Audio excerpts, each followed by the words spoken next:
In my speech in three, two. The moment a movement fails is when they betray all of the people in which that comprise the movement to begin with.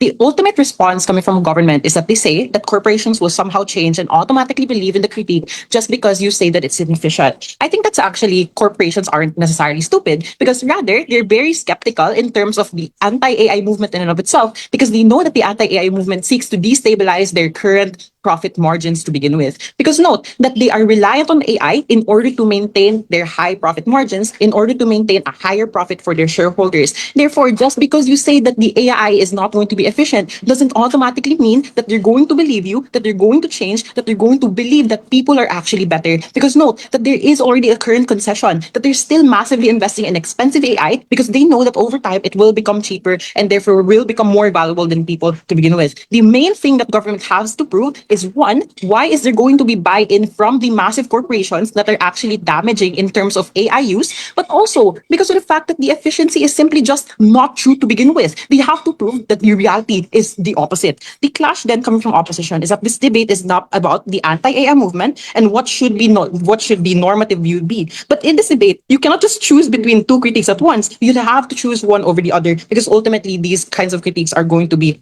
contradictory to each other.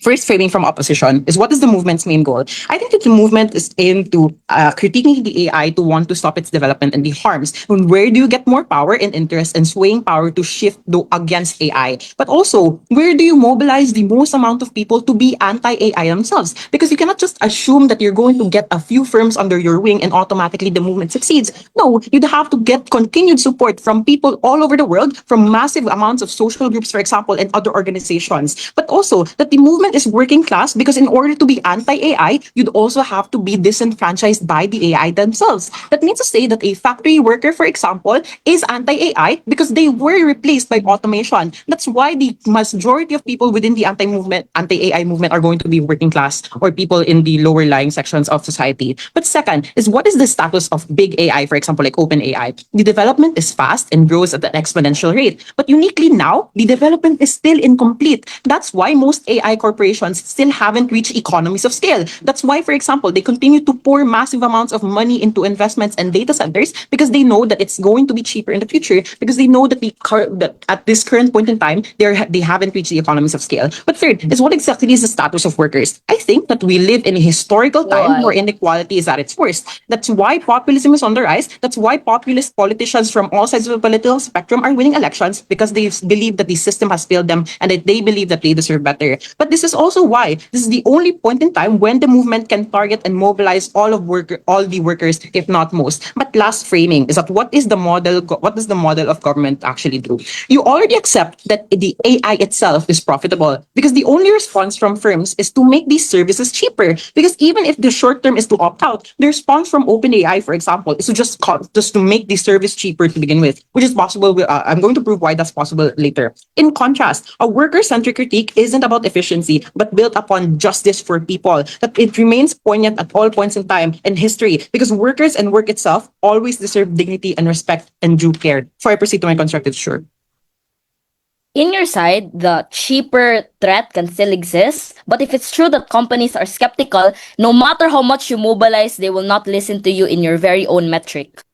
Okay, you can force companies to care about people if you have so many more allies that are going to push for legal restrictions on AI development. That's what I'm going to prove later. First argument, the critique is counterintuitive. Why? This is true for two reasons. First is that it's not targeted towards the AI itself and the companies that develop them, but on the efficiency that the AI produces for the firms themselves. But secondly, is that this assumes that the critique is true, that AI is always going to be expensive. That's not the case because AI is on its way to becoming cheap. And in fact, is already cheap relatively because of the subsidies and because corporations give companies trial versions, for examples, for cheaper versions in order to secure their continued use of that kind of AI. Because the government, for example, is subsidizing AI development because they're in competition with AI from other countries. Take a look at, for example, Meta and DeepSeek in China and the United States, but also because they view AI as solutions to international security threats. That's why the US has invested so much into Palantir and Anthropic, but also because most governments have already been captured by corporations that massively use AI for their operations, but also by AI companies themselves. These companies massively back and support legislators because pro-AI policies are massive pay bonuses for them.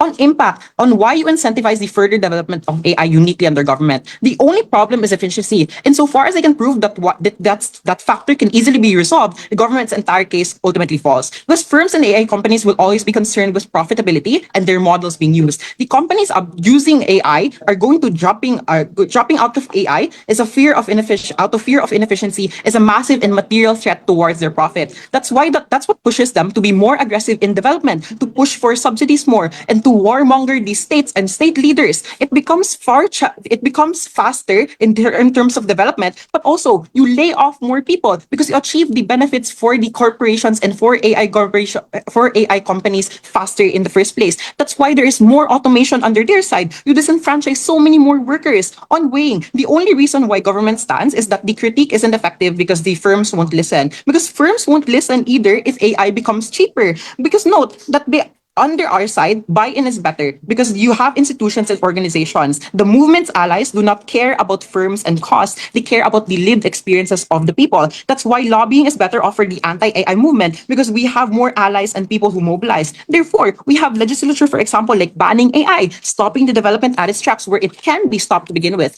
Even at the point in time where government succeeds, you do not achieve much to begin with because government doesn't prove that firms will actually believe in the critique. And the very fact that it is expensive in status quo but still massively invested in, it means to say that there is a concession from companies that over time it will become cheaper for the corporation. But even if you don't buy that, the only people that they can actually change are small businesses that do not actually massively harm workers on the ground. Because again, they're very small in terms of the capacity they can do. But second is on principle. I think the critique is a betrayal of the people in the movement. This is not a policy debate, therefore the principle also holds equal weight. Why is this true? The AI movement is built on by workers and institutions, organizations, and politicians that care about workers, which means to say when you place the focus off of people, you place it into businesses, the people they don't even care about. This means to say that under government, you lessen the bargaining power of workers because you place lesser attention and focus on their lived experiences, but rather on the efficiency that is already not true to begin with. I think for all those reasons more, very proud to oppose. Thanks.